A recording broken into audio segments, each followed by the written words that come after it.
kita masih diberikan kesempatan oleh Allah untuk sama-sama bermuajahah, tatap muka, diskusi terkait dengan ilmu Islam, yaitu fikih muqaranah atau fikih al-madzhab arba'ah, fikih perbandingan 4 madhab. Ya. Alhamdulillah pada hari ini kita akan melanjutkan diskusi kita terkait dengan di halaman berapa aja? Kalau di sini 194.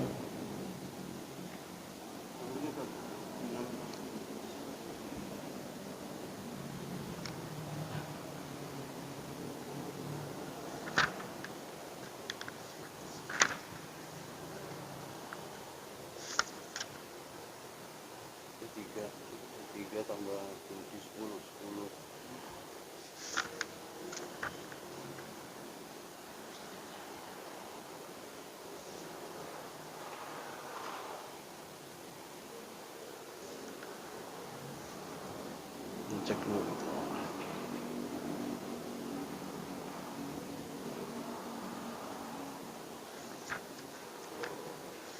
Kemarin sudah sampai sama. Ini sih belum.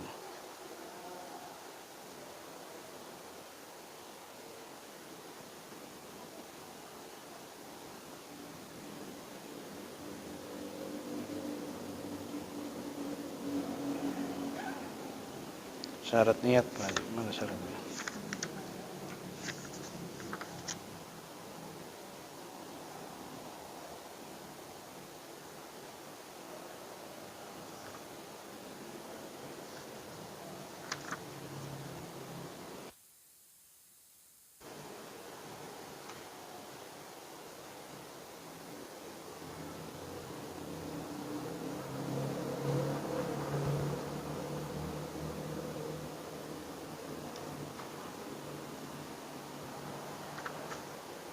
Iya benar. Ini 358 359. Ya. Ya, halaman 358 359. Tapi seperti biasa Pak Haji, sebelum kita mulai, marilah sama-sama kita kirimkan Al-Fatihah, wabil khusus untuk diri kita, wabil khusus untuk keluarga kita, anak kita, istri kita, suami kita, tetangga-tetangga kita, guru-guru kita, para masyayikh, para kiai, para alim ulama, guru-guru kita dari tingkat TK, SD, SMP, SMA, kuliah, guru-guru di pondok pesantren. Jika mereka semua pada hari ini Allah telah tetapkan kepada mereka kematian, agar Allah Subhanahu wa taala mengampuni dosa kita dan dosa mereka, menjadikan kubur mereka sebagai raudhah min riyadhil jannati firdaus. Amin. Jika mereka pada hari dalam keadaan sakit, agar Allah Subhanahu wa taala menyembuhkan segala penyakit kita dan penyakit mereka. Jika mereka semua dalam keadaan sehat, agar Allah terus memberikan kesehatan kepada kita, keberkahan dunia akhirat bagi kita dan mereka. Ala hadin niyah wa bi kulli niyatin salihah wa ila hadratin Nabi Mustafa Rasulullah sallallahu alaihi wasallam. Al-Fatihah.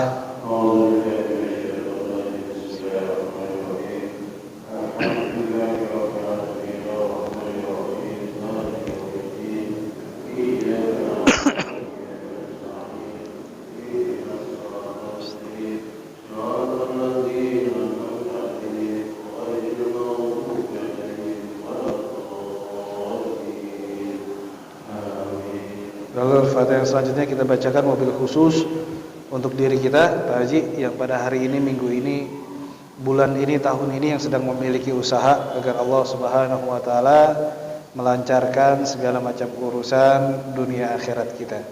Al-Hadimiyah wa bikulli salihah wa ila hadratin Nabi Mustafa Rasulullah sallallahu alaihi wasallam.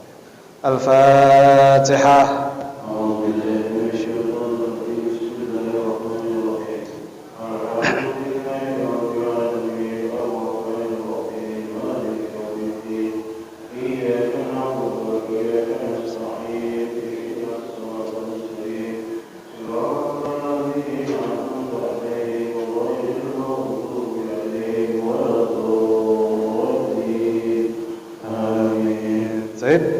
Bapak Ibu, marilah sama-sama kita buka forum ini dengan sama-sama membaca Al-Basmalah.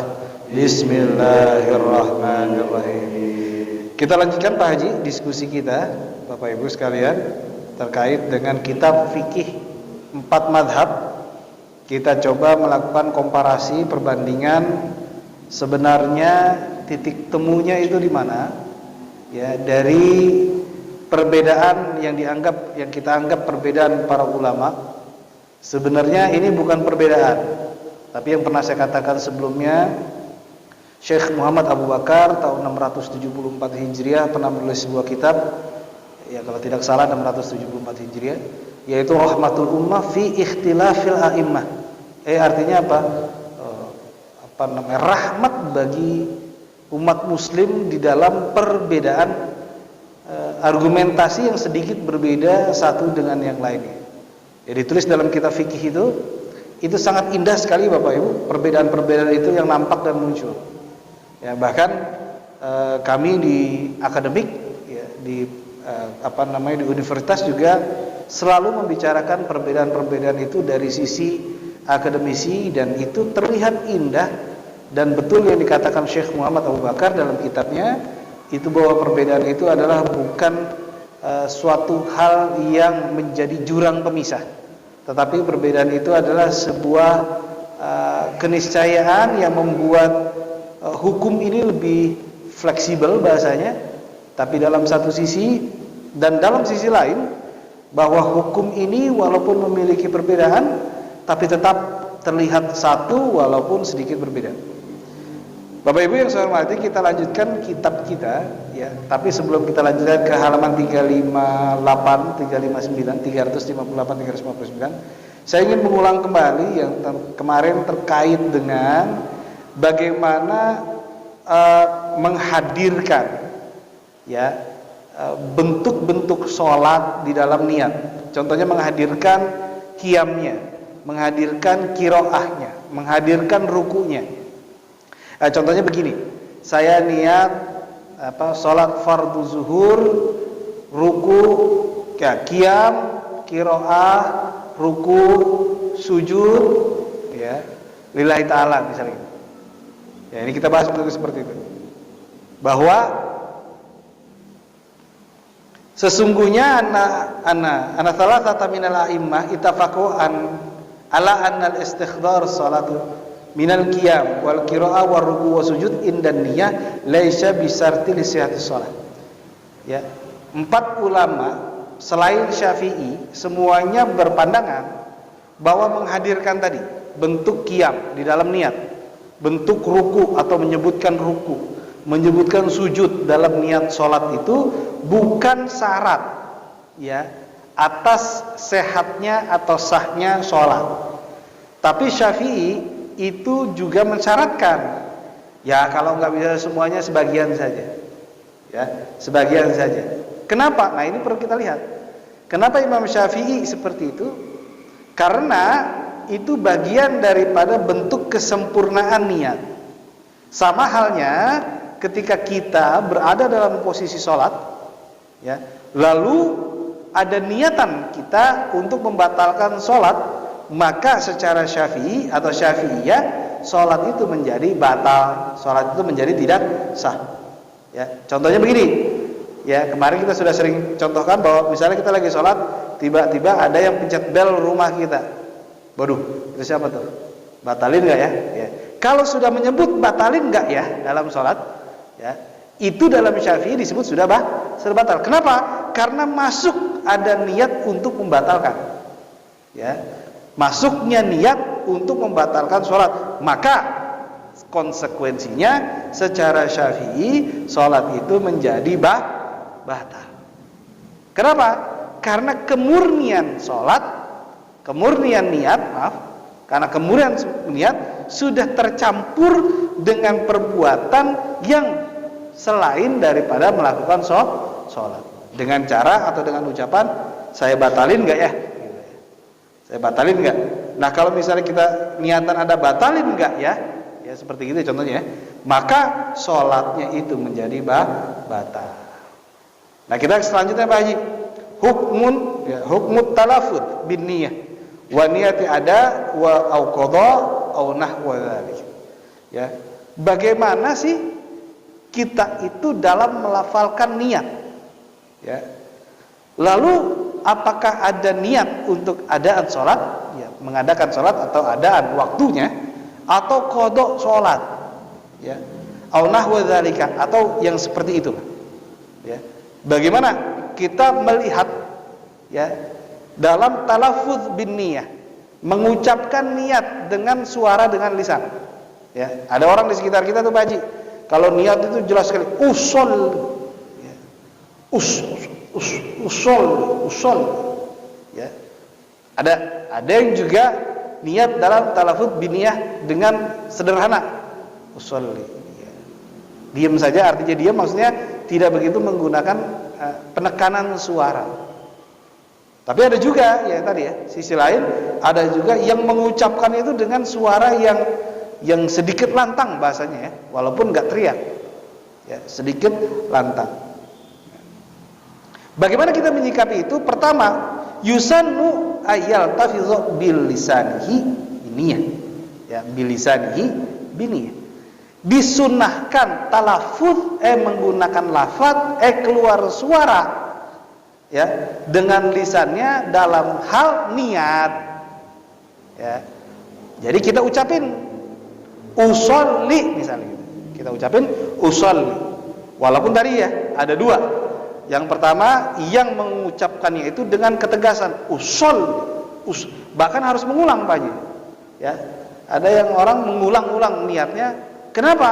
Karena tadi, ya, untuk lafadznya itu benar-benar terlihat jelas dan terdengar jelas.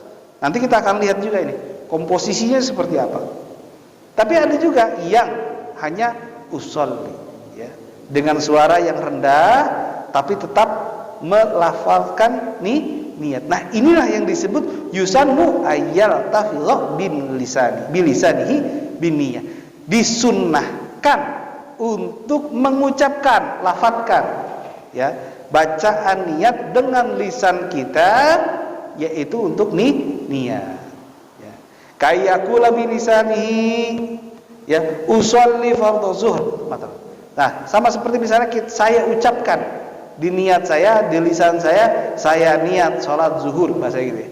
Contohnya gitu, saya niat sholat fardhu zuhur, saya niat fardhu zuhur, ya. Bukan berarti kita pendam dalam hati. Ini disunnahkan. Li'anna fi dzalika. Nah, kenapa tuh? Li'anna fi dzalika tanbihan lil qalb, ya. Kenapa disunnahkan? Karena ketika kita melafalkan niat, mengucapkan niat, itu sebenarnya sebuah cara untuk mengaktifkan, ya, memberikan peringatan kepada hati. Kenapa? Karena tadi, ya, kita diskusi sebelumnya sudah mengatakan, sudah dipahami, sudah memahami bahwa niat itu letaknya di hati. Ya. Tapi bagaimana Pak Haji? Misalnya antara lisan dengan hati nggak connect, nggak nyambung. Nah, ini jadi masalah lagi. Ya, disunnahkan membaca, mengucapkan niat sebelum sholat. Nah, tapi ketika niat hatinya kemana-mana, nah masalah lagi. Ya, kenapa? Karena tadi mengelafalkan niat itu sebagai sebuah hentakan keras dan pengingat keras kepada hati. Yuk kita sholat, bahasa gitu.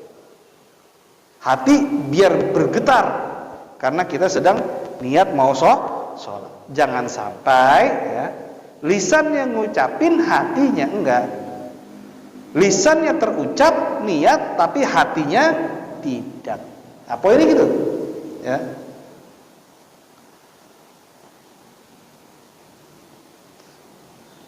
Walakin sabaqa lisanu faqala nawaitu shallil 'asr fa innahu la yadur. Liannaka qad arafta annal mu'tabira fi niyyah innama huwal qalb. Kalau ucapannya salah, hatinya benar, sah enggak tuh niatnya? Nah, gitu. Tetap sah, karena posisinya adalah niatnya dalam hati, ya. Pernah kan kita salah niat, ya gitu, kita salah ngucapin niat, bukan salah niat, salah mengucapkan niat, ya. Kita niat ngucapinnya sholat zuhur, tapi dalam hati kita niatin sholat asar, bahasa gitu, ya. Walaupun ada ikhtilaf ulama mengatakan itu tidak sah. Karena kenapa? Karena antara lisan dengan hati tidak connect, bahasa gitu ya. Nggak nyambung Pak Haji. Nah, disunnahkan untuk sambung tadi dengan cara mengucapkan dengan lisan agar hati ini tersadarkan, ya, ternotifikasi bahasanya, ya, karena sedang akan melaksanakan sholat. Wa innama huwa musa'adun, ya, ala tanbihil qalb. Sebenarnya pengucapan pelafalan niat itu adalah upaya untuk menggetarkan hati, memberikan peringatan hati. Nah, ini fal khata'ul lisan la yudir madamat niyah qalb sahihah. Kalau salah tergelincir lisan kita Pak Haji, ya. Kalau tergelincir lisan kita tapi hati kita enggak, maka itu tidak membahayakan niat. Kenapa? Karena posisinya dalam qalbun, dalam hati niat itu, ya, bukan di dalam lisan. Nah, tapi mohon maaf, kebanyakan dari kita tadi masalahnya, ya, antara lisan dengan hati nggak nyambung. Diucapin tapi hatinya enggak, bahasa gitu simpel, ya. Ucapin dalam lisan tapi hati kita enggak mengucap, ya, enggak tergetar, enggak ternotifikasi bahwa kita akan sholat zuhur, kita akan sholat asar, maghrib dan seterusnya. Ya. Wa hadzal hukmu muttafaqun alaihi indal Syafi'iyah wal Hanabilah, dan hukum ini sesungguhnya adalah diittifaqkan oleh kalangan Syafi'iyah dan Hanabilah, karangan Syafi'i dan Hambali. Wa ammal Malikiyah wal Hanafiyah fan nazru madhhabuhuma, ya, tahtal khat, ya, nanti akan kita jelaskan. Wa maniya ada au qada au adad rakaat fasunabbihi mufassalan ba'da hada. Sesungguhnya ada niat dan salat niat akan dijelaskan selanjutnya, ya. Tadi jadi antara lisan, kalau lisannya tergelincir hatinya enggak, maka niatnya tetap sah. Yang penting niatnya adalah dalam hati. Nah, yang menjadi masalah lisan yang ucap, hatinya enggak tergetar untuk niat. Nah, ini yang jadi masalah dalam apa? Syafi'iyah dan Hambali. Selanjutnya Pak Haji, niatul ada au qada, ya. Niat untuk ada sholat, mengadakan sholat atau mengkodok sholat, kodok, ya. La yalzimul musalli ayyanwiyal ada au qada, ya. Tidak dilazimkan kepada musolli, orang yang sedang sholat, apa? Ayyanwiya, untuk niatkan ada atau qada dalam niatnya sholat, ya. Fa idza shalla zuhr mathalan fi waqtiha, ya, fa innahu la yalzimu ayyanwiya sholat ada, ya. Jadi kalau dia lagi pengen sholat zuhur, sedangkan waktu itu adalah waktu zuhur, maka tidak dilazimkan untuk mengucapkan ada, ya, mengucapkan ada. Wa kadzalika idza shalaha ba'da khuruj waqtiha fa innahu la yalzimu ayyanwiha qada. Begitu juga kalau misalnya kita sholat zuhur udah masuk sholat asar atau waktu asar. Nah, kita nggak niatin sholat zuhur qada, ya, kita nggak niatin sholat zuhur qada, tapi tetap tetap sholat fardu zuhur saja. Nah, ini nanti akan ada perbedaan argumentasi terkait dengan kalau udah masuk waktu sholat asar, apakah bisa sholat zuhur apa enggak, ya. Tapi dalam hal ini kita bisa simpulkan sementara, kalau masih waktunya itu sholat asar misalnya, ya, masih awal waktu, lalu kita mengerjakan sholat zuhur, ya, di awal waktu itu udah masuk waktu asar tapi di awal waktu, nah ini tidak menyebutkan qada, ya. Ini pemahaman sederhana dulu, ya. Kalau kita lagi sholat zuhur, waktu zuhur, maka kita nggak niatkan ada usolli, ada fardhu zuhri, ya gitu. Saya niat ada, ya, melaksanakan sholat zuhur pada waktu itu, padahal itu adalah waktu zuhur. Atau kita sebut usolli qadha fardhu zuhri, ya. Saya niat qadha fardhu zuhur, ya. Itu qadha dan ada tidak diucapkan Pak Haji dalam niat. Karena kenapa? Karena secara otomatis sudah mengandung ada jika di dalam waktunya, dan sudah menjadi qadha pada saat lewat waktunya. Walaupun nanti akan dijelaskan lebih lengkap Pak Haji bagaimana kita menyikapi terkait dengan sholat yang lewat waktunya. Nah. Fa in kanat niyatu mutabiqatan lil waqi fa inna sholatahu tasih. Kalau niatnya sesuai dengan keadaannya, sesungguhnya sholatnya sehat, sholatnya sah. Wa in lam tutabiqul waqi, ya. Misalnya kama idza nawa sholatul zuhur ada ba'da khurujil waqt fa in kana aliman bi khurujil waqt ta'ammadal mukhalafah batalat sholatuh. Kalau dia mengadakan atau mengucapkan niatnya ada sholat zuhur, ya, padahal pada saat itu sudah masuk waktu atau keluar waktu zuhur.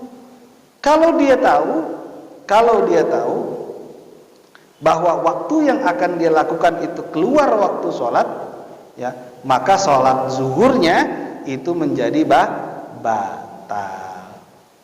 Ya. Kalau tadi diucapin ada, Pak Haji. Kalau diucapin ada, ya, tadi kita ngucapin menggunakan kata-kata ada. Kita sholat zuhur, tapi waktunya waktu asar. Kita tahu kalau itu adalah waktu asar, maka sholat kita batal. Li'anna fi hadza tala'uban zahiran, ini kayak main-main, ya.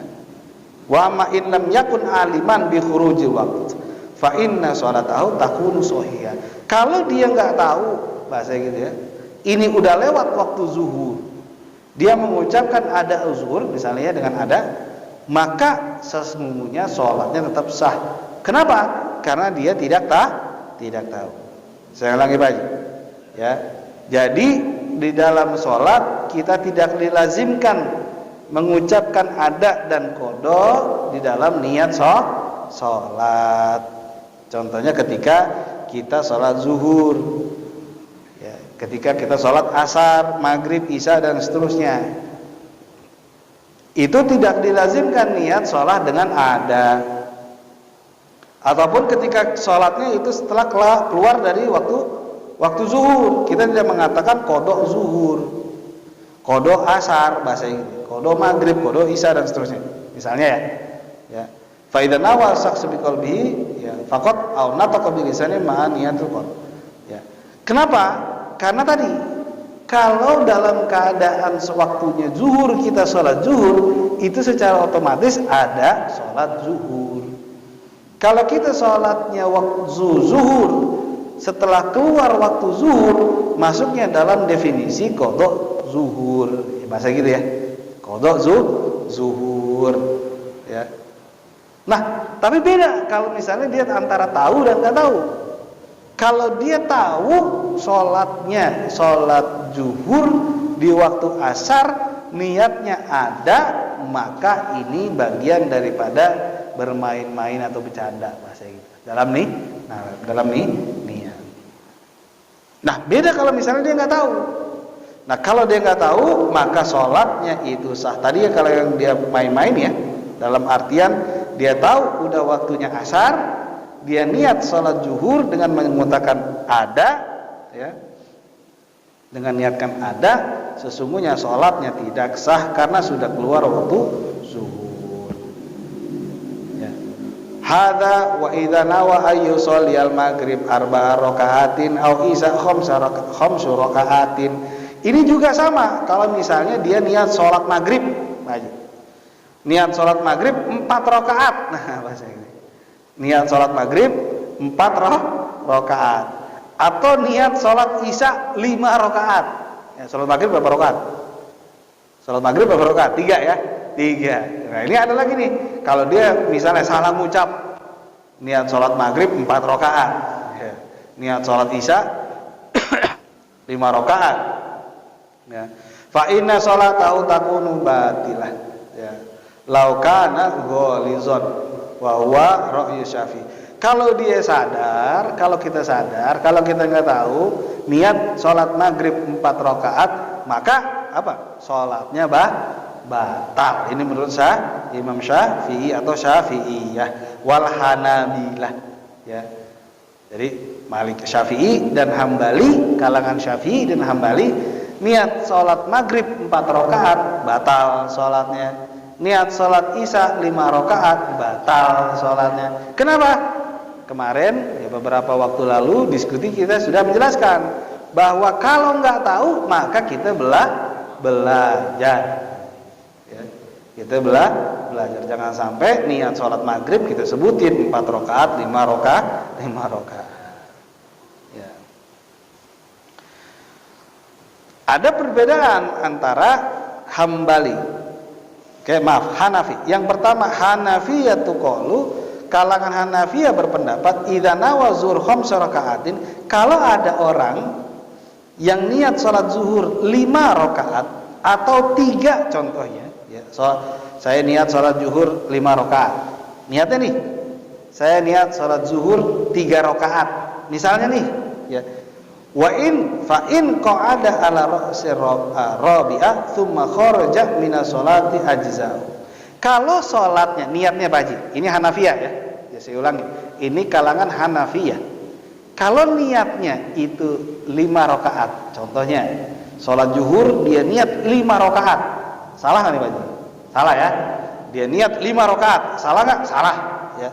Tapi kalau dia ketika 4 rakaat selesai, nah bahasa gitu. Ketika 4 rakaat selesai, maka dia tetap diberikan pahala 4 rakaat. Dan niatnya 5 itu menjadi batal. Artinya, kalangan Hanafiyah berpandangan niatnya 5 rakaat, contohnya sholat zuhur 5 rakaat, tapi dia kerjakan cuma 4 rakaat, maka pekerjaannya itu sah dan 5-nya itu gugur menjadi 4. Gitu ya. Ini Hanafiyah ya, Hanafiyah. Walaupun niatnya salah. Kalau Syafi'i nggak bisa. Niatnya salah semua. Coba aja gitu ya. Kalau niatnya zuhur 4 rakaat. Apa alasannya? Saya nggak tahu. Iya, kalau nggak tahu belajar, bahasa gitu ya. Kalau kalangan Syafi'i, ente nggak tahu tapi ente nggak mau nanya, ya. Ente nggak tahu tapi ente nggak mau belajar. Berarti apa? Salah ente. Tapi Hanafiyah masih boleh. Asalkan jumlah rakaatnya benar. Niatnya 5, sholat zuhur dia niat 5 rakaat, ya. Tapi dikerjain 4, benar. Ya. Dia niat sholat zuhur 3 rakaat, ya, tapi jarang ya mungkin. Jarang banget ada orang gini sholat zuhur niatnya 3 rakaat, apalagi 2 rakaat. Ya, jarang.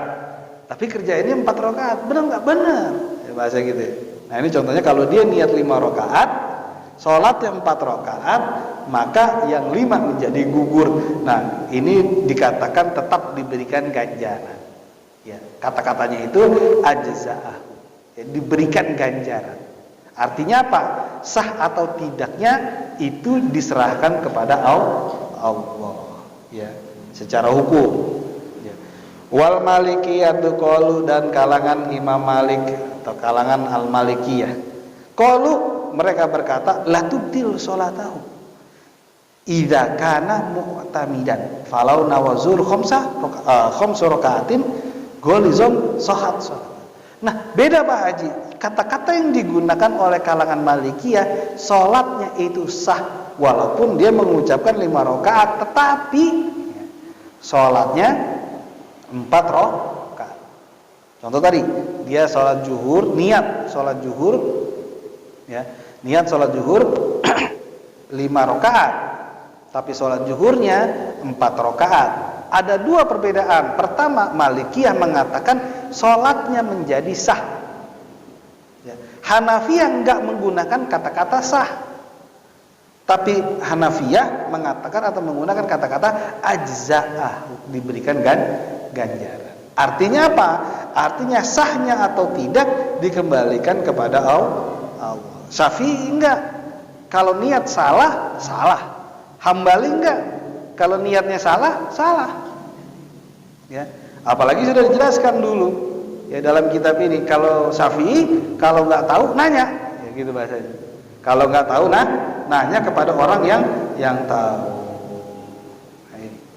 Nah tadi banyak perbedaannya antara Hanafiyah dan Malikiyah dalam mensikapi jika terjadi kesalahan niat, kesalahan pelafalan niat, tetapi sholatnya benar, gitu bahasanya. Sholatnya benar, niatnya salah. Sholat zuhur saya niat, bahasanya gini, saya niat sholat zuhur 5 rakaat, tapi dikerjainnya 4 rakaat. Pengerjaannya tetap 4 rakaat, tapi niatnya 5 rakaat. Saya niat sholat zuhur 5 rakaat, Allahu Akbar, tapi ketika dikerjakan 4 rakaat. Syafi'i, Syafi'i dan Hanafi, ya, Hambali maaf, itu mengatakan batal. Kenapa? Karena niatnya udah nggak sesuai. Ya, udah nggak sesuai dengan niat. Masa sholat zuhur 5 rakaat? Itu dari mana? Itu belajar dari mana ya bahasa gitu. Ya. Tapi Hanafiyah dan Malikiyah mengatakan enggak. Kalau sholatnya benar, artinya jumlah sholatnya benar, tapi talafut biniyahnya itu keliru, bahasa saya menggunakan keliru, itu Hanafiyah mengatakan ajza'ah, tetap diberikan ganjaran. Malikiyah enggak menggunakan kata-kata diberikan ganjaran, tapi sholatnya sah. Ya. Kalau sholatnya gimana? 10 menit lagi. Baik, Pak Haji, ya. Itu mungkin yang bisa kita diskusikan pada hari ini, ya. Mungkin nanti kita akan lanjutkan ya, hukmun niyah, ya, fi sholatil mafruḍah wa kaifiyatuha. Ya. Jadi kita akan membahas bagaimana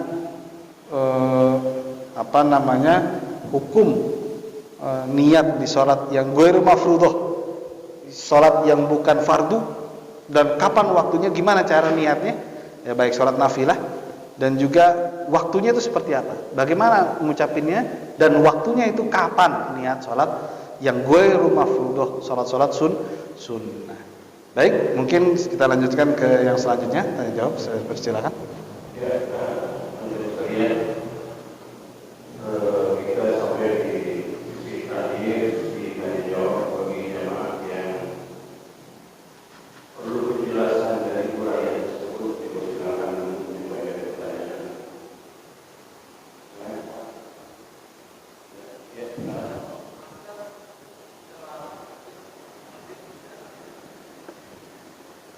Asar, salat asar lewat, ya, Pak Haji. Nah, ini sering terjadi nih Pak sama kita ya. Jadi kita pulang kantor, ya, udah lewat asar, ya, atau udah masuk waktu asar. Tapi kita nggak salat asar, ya, Tiba-tiba sampai rumah maghrib, ya gitu deh. Sampai rumah maghrib, waduh, udah maghrib, gimana nih kita nih, ya urusannya. Yang pertama tadi, ya, jika memang waktunya, ya, di awal-awal nih, nanti akan kita diskusikan juga Pak Haji, ya, terkait dengan waktunya dan terkait dengan waktu sholatnya. Bagaimana kalau misalnya itu sudah masuk waktu yang diharamkan, artinya mengerjakan sholat, dan bagaimana jika belum masuk waktunya. Nah, kalau misalnya simpelnya begini, kalau misalnya itu masih dalam awal waktu masuk, maka kerjakanlah sholat. Tapi ada ulama juga mengatakan, ya, kalau udah azan udah selesai, karena azan itulah batas daripada masuk waktu maghrib. Ya. Bagaimana? Nah, di sini tadi disebutkan tuh, ada adaan, niatnya ada qada. Oke, ada adaan, ada qada. Nah, kalau yang seperti itu Pak Haji, kita dari kantor udah selesai asar, ya, tiba-tiba sampai rumah maghrib. Dari bacaan ini ataupun dari bacaan ini, maka ini masuk dalam niatnya qada, ya. Tapi kembali lagi, waktunya itu semana? Ya, kalau udah mau masuk isya, ya bukannya kodok udah kelewat. Udah kelewat. Mau masuk, apalagi udah masuk isya, mau kodok asar, ini mana mau kodok asar. Ya gitu. Begitu ya, Ustaz.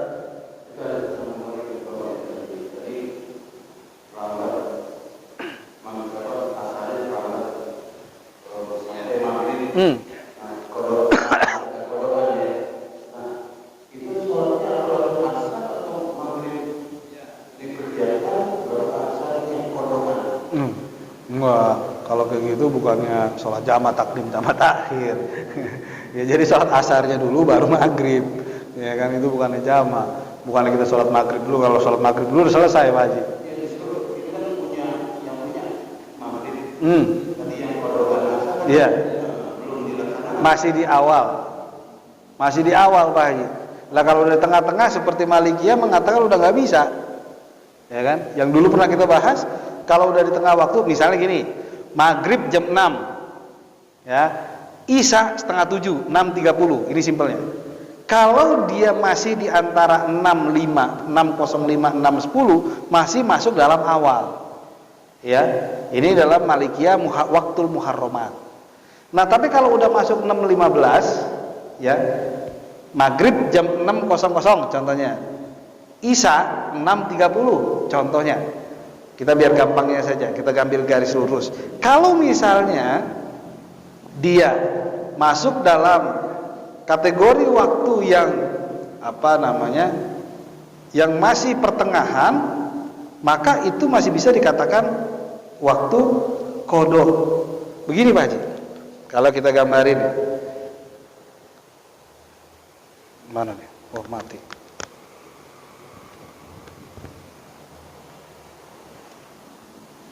Contohnya begini Pak Haji, mungkin kelihatan. Ini waktu maghrib, ya. Di sini waktu isya. Contohnya yang gampang, isya itu 6.30, kelihatan nggak? Ya. Isya di 6.30, maghrib di 06.00. Ya. Contohnya begini. Kalau dia di tengah, berarti di sini 6.06.15, ya. Kalau dia masih masuk di daerah sini, itu masih masuk di awal. Ini dalam Malikiyah, ya. Tapi kalau udah masuk ke sini, berarti dia sudah masuk waktu akhir daripada sholat maghrib. Nah, kalau masih daerah sini, dalam argumentasinya Malikiyah waktu itu masih masuk dalam waktu qadha, seperti halnya dibacakan dalam niat. Ya. Tapi kalau udah masuk daerah sini, nah ini udah bagian daripada muharramat. Ya, kalau simpelnya gitu, 6.00 maghrib, 6.15 tengah, 6.30 isya. Kalau kita potong tengah, berarti ada 2, ada 1, ada 2, 3, 4. Nah, kalau masih dalam posisi 1, masih dalam keadaan qadha. Artinya mengerjakannya di waktu mengerjakan asar di waktu maghrib. Tapi di posisi 1 Pak Haji. Kalau udah masuk waktunya yang kedua, bagian yang kedua, berarti bagian kedua berapa nih? 6.10 ya? Ya, udah 6.10, ya 6.10, bener nggak 6.10? 6.7, 6.75, ya, jam 6 lewat 7 menit, ya, kan ini 6.15, ini 6.15, berarti Sekarang kan maghrib 5.54 ya. nah makanya dilempengin jam 6. biar Jam 7 gitu ya. bisa jam 7. Nah, berarti kan 1 jam tuh, ya kan? Nah, kita bagi tuh 4, ya. Posisinya 1 2 3 4. 15. Oke, 15. Ini jam 06.00 contohnya ya. Ini maghrib nih. 07.00 Isya. Berarti kita bagi 4 Pak Haji. 15, 30, 45, 7. Kalau masih dalam posisi 6 sampai 015, 06 sampai 15 masih masuk waktu yang pertama. Maka disebut qadha. Yang kedua, kalau udah 15 lewat sampai 30 sampai 45, udah masuk waktu muharramat. Ya, waktu muharramat. Berarti udah nggak ada lagi qadha di sini. Ya, kalau dalam tadi posisi qadha atau melanjutkan mengqadha salat zuhur, salat asar yang terlewat masih dalam posisi jam yang pertama.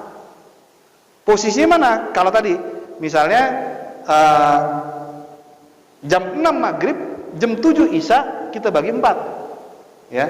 Yang pertama adalah 6.00 sampai 6.15 masih masuk posisi waktu pertama, awal waktu ya.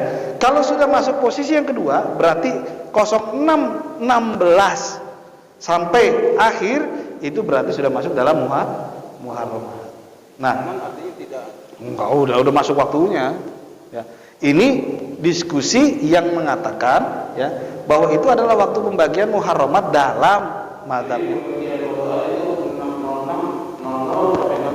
Ya.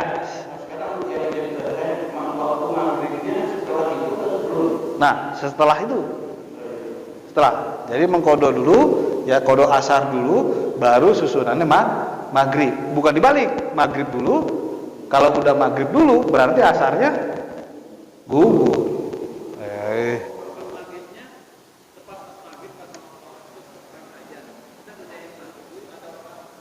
Nah, itu yang tadi Pak Haji Muhammad bilang. Ya, jadi asar dulu. 6 sampai 6.4 itu kodokan asar. Setelah itu baru sholat asar. Nah, jadi kalau misalnya Pak Haji, Ustadz sampai rumah misalnya jam 6.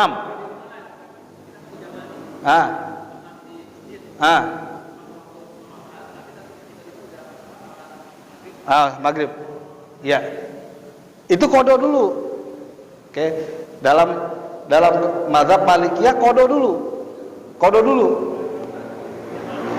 Baru ya kodo sendiri, masa kodo jamaah?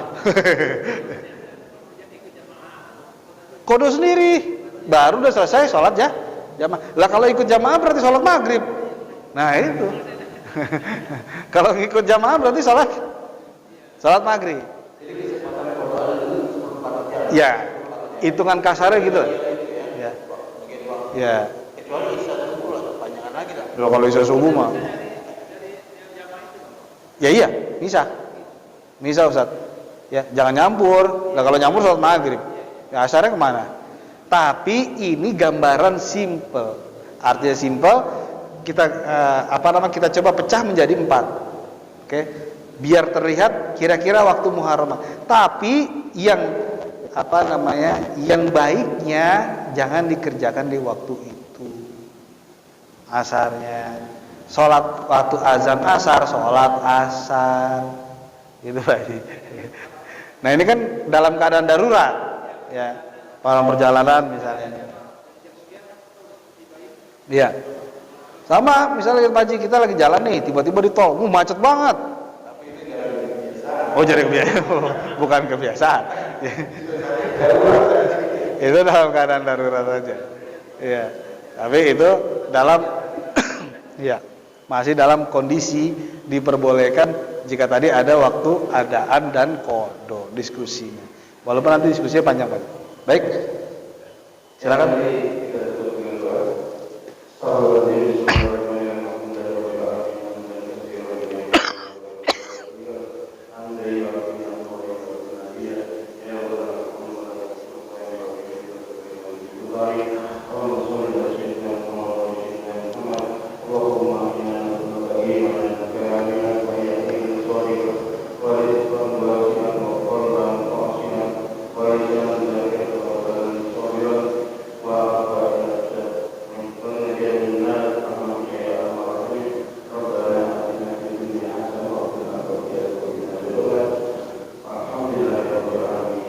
Baik, Bapak Ibu, marilah sama-sama kita tutup forum ini dengan sama-sama baca alhamdulillah.